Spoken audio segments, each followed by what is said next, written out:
In tonight's cover story, he broke barriers as one of the first out gay players in Division I football. And the lessons he learned on the field were brought to bear when doctors discovered a rare bone infection less than a year ago. And WGN's Sean Lewis introduces us to Eric Lueshen. There are times when life can weigh us down. And to push through takes everything we've got. And then some. Eric Lueshen knows that all too well. Growing up in small town Nebraska, you play every sport. Sports were a big part of his young life.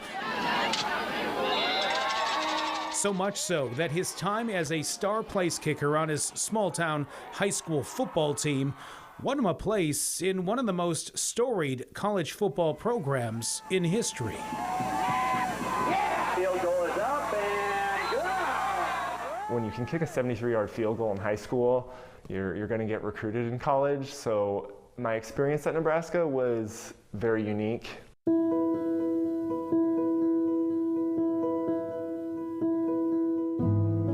I came out when I was a junior in high school in 2002, I think it was. So I was 17 years old, and so going to play at the University of Nebraska as an out gay man in the early 2000s before marriage equality was a huge deal, especially in the conservative state of Nebraska. In those different times, he found acceptance by some and ridicule from others, from coaches, teammates, and the community. Radio stations would have hour-long discussions of, is Nebraska ready for an openly gay football player? They wouldn't mention my name, but it was about me, and it was heavily homophobic.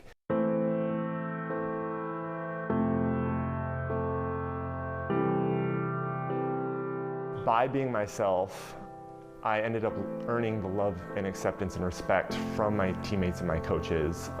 Even the ones who bullied you? Even the ones who bullied me. Actually, some of them became my biggest friends and supporters. In challenge, we often find courage, and Eric found his. A back injury cut his college football career short, but his medical challenges are part of the reason he came to Chicago, earning a PhD from UIC in biomedical engineering. His career now focused on those lessons of inclusion and diversity, speaking on and training others in sports and corporate America. And then last year, another challenge. All the literal hell and craziness I've been through since. That took all of the courage Eric could bear. In early January of 2021, I noticed that there was two little bumps above my right SC joint. It's something that came up during a routine trip to the chiropractor in July.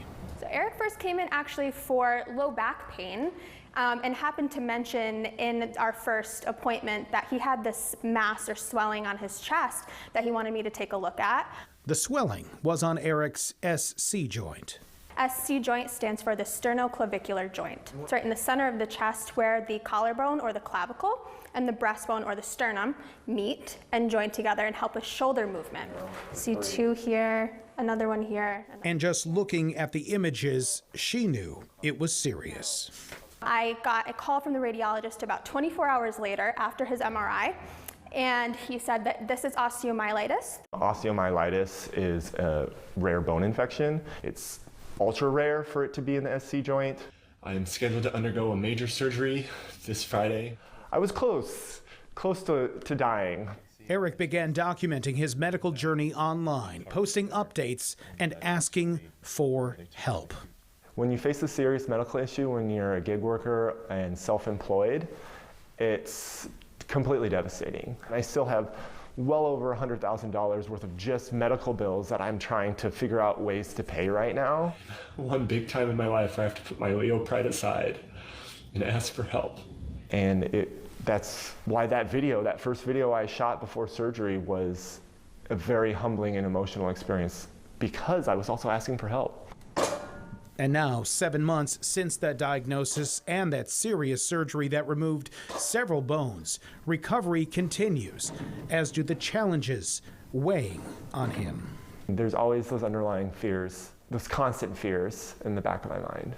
I'm just choosing to not live dictated by that fear. With his mom and family in his corner, Eric also is finding strength from his online community. I've it's really warmed my heart to see the amount of love and support. It is finding that solace from within and from those who have helped along the way. I think he's going to do amazing. I think he's going to get back to normal. Hand down. Doing his training that he wants to do, any workout that he wants in the future. I think he has it in him. Those lessons he learned nearly 20 years ago while breaking barriers on the football field are coming into play today with a mindset to win. I'm put in this experience for a multitude of reasons, to show that, yeah, we can go through hard times, we can cry, feel those emotions, the negative, the sad, but also find gratitude in those experiences, search for the lessons in those experiences. By letting our own light shine, we unconsciously give others permission to do the same. As Eric's rehabilitation has progressed, he's been able to slowly get back to his passion, which is public speaking. You can find more information on Eric's company, LGBT Sports Safe, at WGNTV.com. That's also where you can find many other links on how to support Eric in his recovery. Sean Lewis, WGN News.